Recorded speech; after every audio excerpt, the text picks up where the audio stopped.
माझे नाव अंकिता नंदू लेकामी आहे। मी वर्ग 8वीची विद्यार्थी आहे। माझे शाळेचे नाव Eklavya model residential school Etapalli.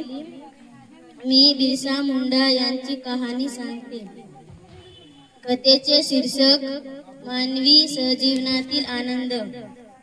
एका जंगलात अनेक आदिवासी पाड्या होते। या पाड्यांमध्ये निसर्गावर अवलंबून होते। गावात खूप दुष्काळ पडला।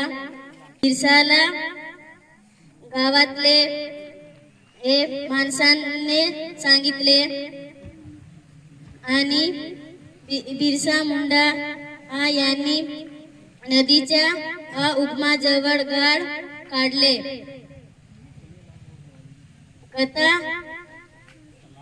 कथामधून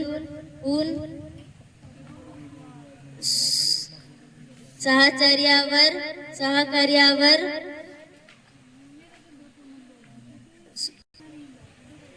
आणि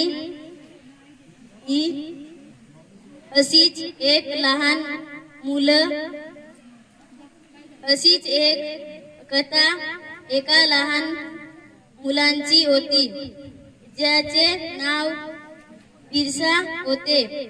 बिरसाला जंगलात प्रत्येक झाड प्राणी ही नदीच्या मैत्रीण करायला आवडत असे। येथे